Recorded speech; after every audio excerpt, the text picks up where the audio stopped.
Saludos cordiales amigos, todos bienvenidos al programa del día de hoy. Les habla Julio César Camacho, esperando que todo lo que ustedes están haciendo hoy y que estén planificando para este día les salga muy bien. Primero que nada, muy agradecidos por su respuesta y espero que ustedes sigan regando la voz acerca de nuestro espacio que tenemos en YouTube diariamente y eventualmente lo tendremos en otras plataformas para que ustedes tengan la información que buscamos para que estén al día de lo que está ocurriendo en todo el mundo.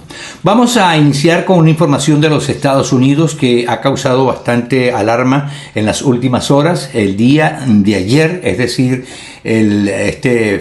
miércoles, hubo un atentado contra un joven republicano que se consideraba o era considerado una de las personas más importantes de Donald Trump, el presidente de los Estados Unidos, en cuanto a reclutar y hacer su voz política en el Partido Republicano, especialmente entre los jóvenes. Fue asesinado cuando estaba en un acto que presenciaban 3,000 personas en la Universidad de Utah. El New York Times lo está reportando de la manera siguiente: hay una cacería en este momento para tratar de encontrar al asesino de Charlie Kirk, un activista carismático de derecha. Como decíamos anteriormente, estaba hablando frente a 3,000 personas en la Universidad de Utah cuando recibió un disparo en el cuello que finalmente le quitó la vida. En esta foto que ustedes están viendo, primero lo ven acá con el presidente Trump, de quien era muy amigo. En el de más abajo la foto es momentos antes de que le hicieran el disparo. Él estaba allí ante esa multitud y abajo, cuando se produjo el disparo, todo el mundo comenzó a correr hacia los lados. Arriba lo vemos, como les dije anteriormente, tenía 31 años de edad, muy joven y pues, muy carismático, y era muy admirado y apreciado entre los jóvenes republicanos. La otra información es del Washington Post. Esta tiene que ver con la deportación anunciada por el gobierno de los Estados Unidos de más de 400 trabajadores surcoreanos que estaban en una planta de automóviles en el estado de Georgia. Justamente después que los detuvieron y los estaban preparando para deportarlo, aparentemente el gobierno de los Estados Unidos se convenció de que no era prudente porque son trabajadores necesarios en Estados Unidos y que estaban produciendo algo que le sirve al país. Esta es una de las cosas pues que por esta prisa de deportar inmigrantes ilegales no se dan cuenta de lo que pueden hacer ellos por el bien de Estados Unidos también. El gobierno surcoreano dijo: ok, yo les mando el avión y me los mandan otra vez de vuelta, pero ahora el presidente Trump, dice el Washington Post, está ofreciendo a los detenidos surcoreanos que se queden y que entrenen a los trabajadores del ramo en los Estados Unidos. Habrá que ver si van a aceptar o no. Dos informaciones económicas también están en el Washington Post. Primero, que la inflación se espera que haya crecido muchísimo el pasado mes de agosto, y hay pesimismo entre los buscadores de empleo porque dicen que ha sido la temporada más floja en una década, según reporta el Washington Post. CNN, a propósito de la economía, también tiene una información que dice que la inflación continúa en los Estados Unidos, mientras que se pone más débil el mercado laboral. La oferta de trabajo no está abundante en los Estados Unidos, dice el titular de CNN. Pasamos ahora al país de España, que dice que un nuevo apagón nacional dejó a Cuba a oscuras ante el hastío de la población, que dice: ¿hasta cuándo? Y es verdad, los cubanos cómo han sufrido en los últimos años por la escasez de energía eléctrica y la poca capacidad del gobierno para responder a esta necesidad del pueblo cubano.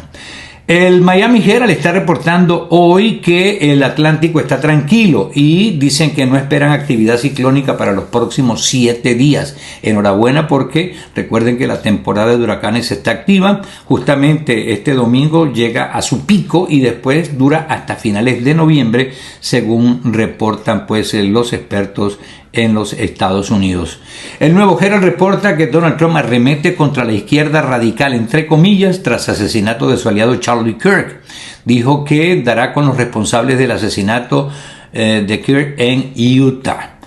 Pasando al Nacional de Venezuela, tiene dos informaciones que llaman la atención y son bastante importantes. La primera dice: el gobierno de Estados Unidos lanza advertencia contra el cartel de los soles.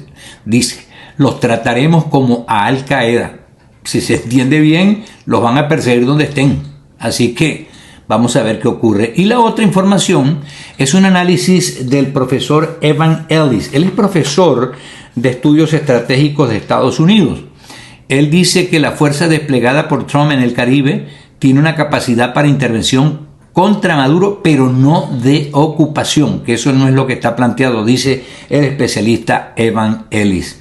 Bueno, y hoy hay que recordar una fecha fatídica para los Estados Unidos: el atentado terrorista contra varios lugares de Estados Unidos, las Torres Gemelas de Nueva York, el Pentágono en Washington y un avión que supuestamente iban a estrellar contra el Congreso de los Estados Unidos, pero pasajeros que se dieron cuenta de lo que estaba pasando decidieron obligar a los que secuestraron el avión que lo estrellara en una zona boscosa del estado de Pensilvania. Eso fue bastante lamentable, sin duda alguna. Las Torres Gemelas y el Pentágono se ven acá. Bueno, las Torres Gemelas, digo yo, lo que quedó de las Torres Gemelas, y abajo el Pentágono, muestran ahí también una gráfica de algunos de los destrozos dejados por este atentado. Aquí vemos tres fotos donde justamente muestran el momento exacto cuando uno de los aviones le pegaba a una de las torres, a la primera que atacó. Ahí está en el círculo rojo, justamente el momento en que el avión se estrella contra esa torre, que fue el primer golpe en Nueva York de parte de este avión comercial secuestrado por los terroristas que los tomaron. Aquí está justamente la última torre cuando comenzaba a incendiarse y posteriormente se desplomaba. Y sobre este tema vamos a hablar con el doctor Juan Carlos Sainz Borgo en nuestro próximo segmento.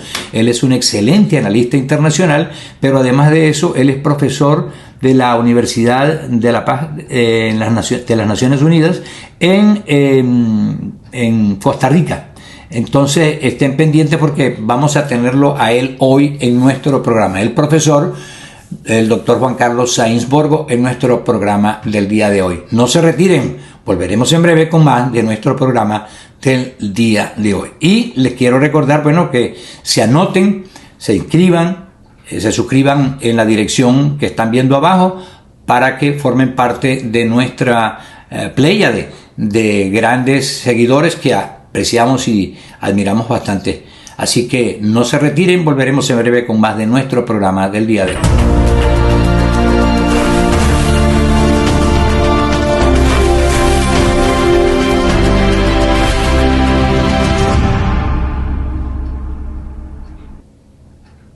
El día 11 de septiembre del año 2001, el mundo quedó sacudido por hechos que nadie esperaba que ocurrieran y como ocurrieron.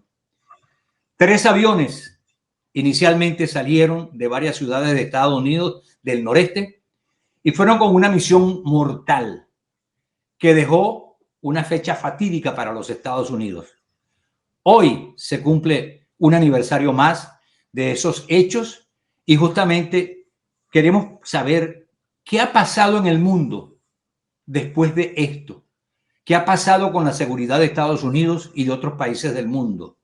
¿Qué lección se puede sacar de acá? Sé que el tema es muy largo, pero tenemos un invitado de lujo que puede hacer una explicación, nos puede dar una explicación bastante sencilla en poco tiempo y que está con nosotros ya en vivo y en directo. El doctor Juan Carlos Sainz Borgo, analista internacional de lujo y además de eso, profesor, no solamente que se graduó en Venezuela de la Universidad Central, sino también está a cargo de una cátedra en la Universidad para la Paz de las Naciones Unidas en Costa Rica.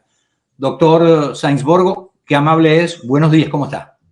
Buenos días, Julio. Un placer compartir contigo en este nuevo espacio. Pues sí, sin duda. Sí, te escucho.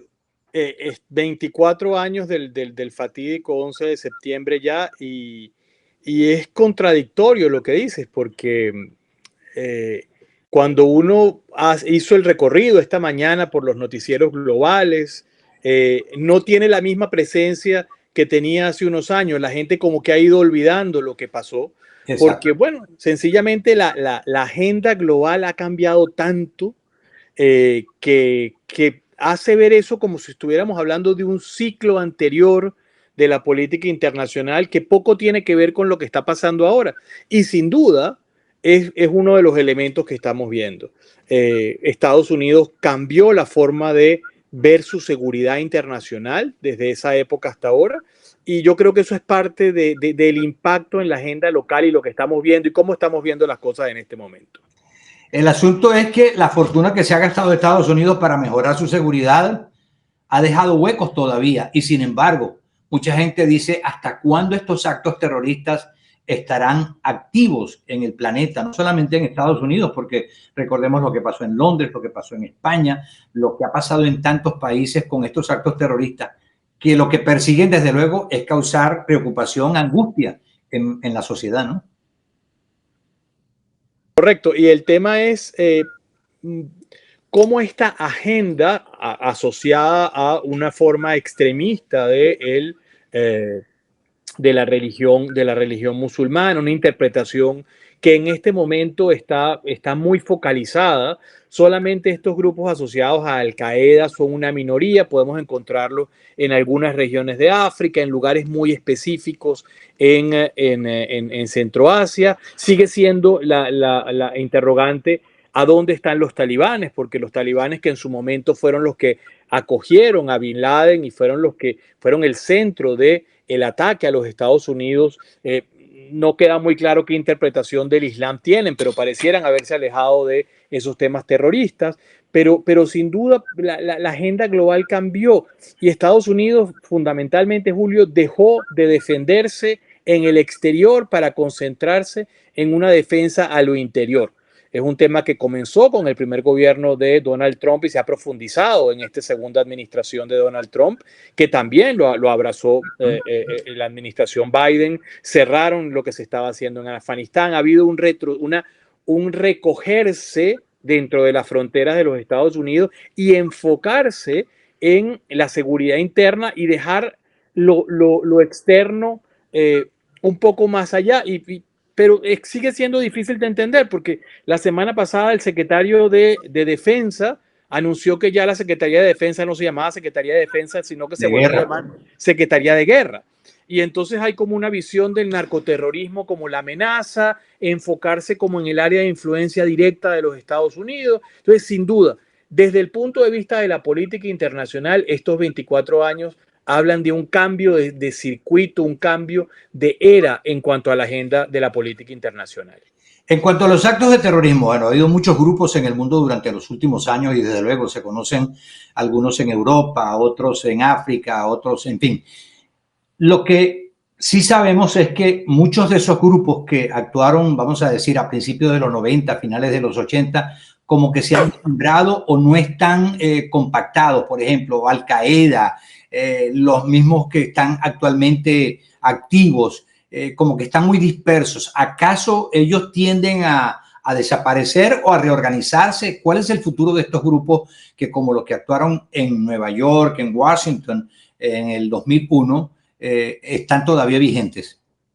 Mire, estos 20 años, por llamarlo de alguna manera, de combate directo a esta forma de terrorismo, que este terrorismo organizado, con una visión del extremismo islámico, que lo vimos en su máxima expresión en la guerra en Siria, pareciera que están muy venidos a menos, muy desarticulados.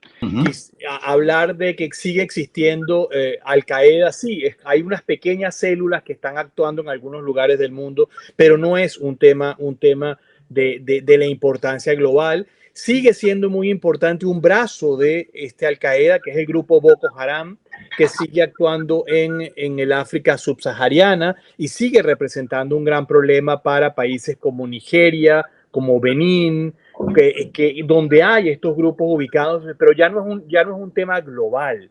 Y mucho más cuando los Estados Unidos deciden retirarse, por ejemplo, en el caso de Boko Haram, quienes empiezan a asumir ese papel antiterrorista ahora son las fuerzas, el ejército de Rusia o el gobierno de Rusia, quien está apoyando a estos gobiernos que se han movido a gobiernos más autoritarios con la idea de poder combatir estos elementos terroristas.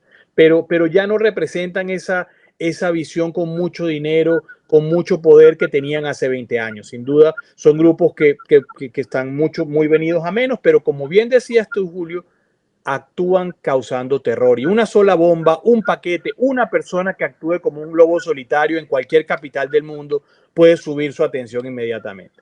Como tú decías, que se han ido, no están tan organizados como antes, pero mencionaste algo importante.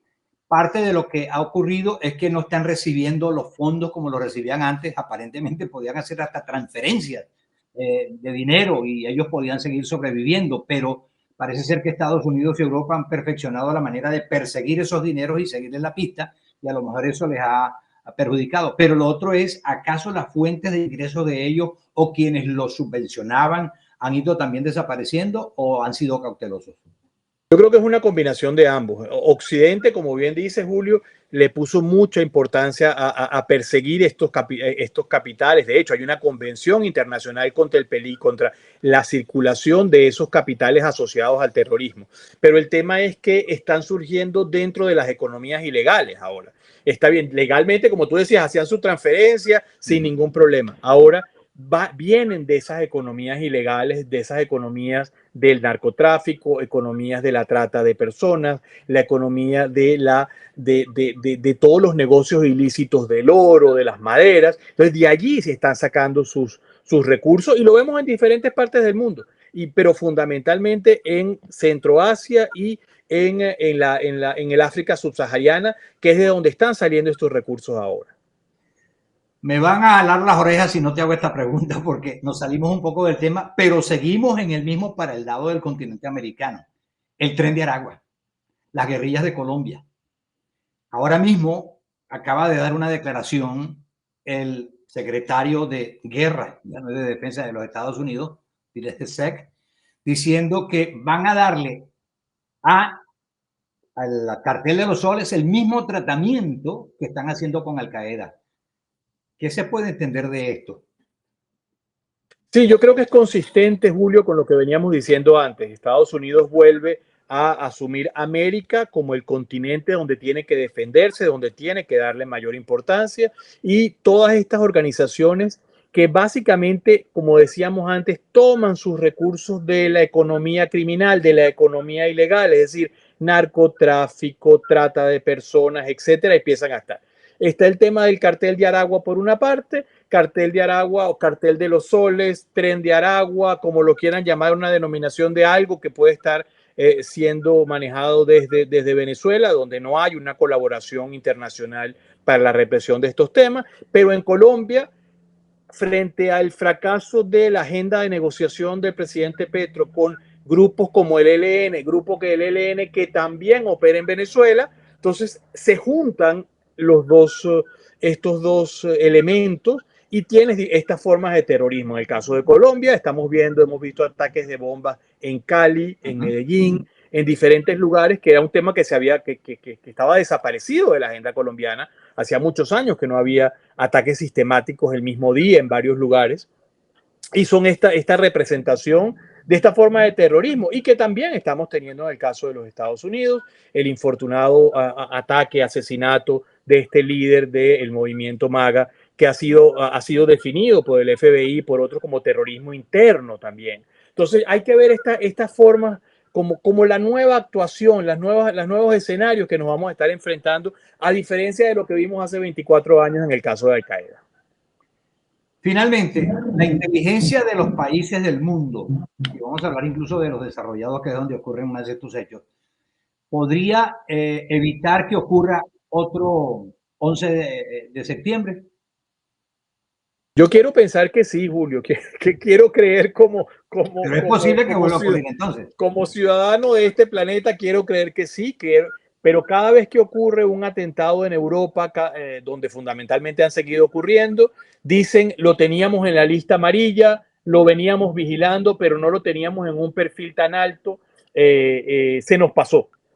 Entonces, no sabemos si la inteligencia artificial va a ser capaz de predecir los movimientos de las personas de estos ataques con patrones distintos. No sé si hubo especulación a propósito de lo que acabas de decir, que se comentó que la policía de Filipinas o la inteligencia de Filipinas había advertido a Estados Unidos lo del 9/11, por lo menos no el 9/11 como tal, sino que se estaba preparando en el mundo del terrorismo algo grande contra Estados Unidos, y Estados Unidos parece que no tomó las previsiones. Tal es el caso, y yo no sé si tú lo recuerdas, yo volé en vuelo de Nueva York a Washington, de Washington a Boston, donde tú comprabas el boleto cuando te montabas en el avión y se iba llenando el avión y no tenías que enseñar pasaporte ni nada. eso ya obviamente más nunca va a volver a ocurrir. Pero ¿escuchaste algo de eso, de que Estados Unidos estaba advertido de que le podía pasar algo como lo que ocurrió en 9/11? Sí, siempre se ha especulado. Yo creo que entre las teorías conspirativas de un lado y el otro, el manejo de información siempre es muy difícil porque estos aparatos de inteligencia van recibiendo mucho y el tema es quién toma la decisión de activar o no, quién toca el botón rojo, como se dice del ataque de Hamas a Israel en octubre del año pasado. Es decir, había elementos para declarar una alerta, pero los gobiernos tendrían que estar declarando la alerta todas las semanas y vivir en alerta, y pareciera que eso tampoco es tan fácil, estar en alerta permanente. Entonces sí es muy difícil cómo se manejan estas alertas, pero yo quiero creer que la inteligencia ha manejado, que todas estas herramientas de inteligencia artificial, de manejo, nos va a permitir prever este tipo de ataques de los malos, porque yo creo que al final los buenos somos más. Yo creo que todos queremos vivir en paz y tranquilidad y estas agendas no favorecen a las grandes mayorías. Así es. Juan Carlos, como siempre, ha sido muy amable. Muchísimas gracias. Te deseamos éxito, que sigas cosechando éxitos en tu labor y seguiremos en contacto. Un gran abrazo y hasta una próxima oportunidad. Un gusto compartir contigo en esta nueva plataforma. Un gran saludo. Gracias a ti. Era el doctor Juan Carlos Sainz Borgo, analista internacional. Volveremos en breve.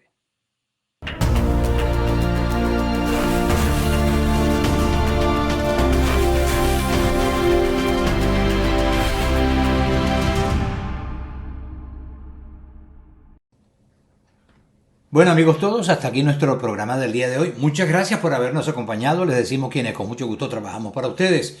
Les habló Julio César Camacho y les recuerdo ir a la dirección siguiente, @Julio César Camacho 2025. @Julio César Camacho 2025. Que lo pasen muy bien y que todo lo que ustedes están planificando también les salga muy bien.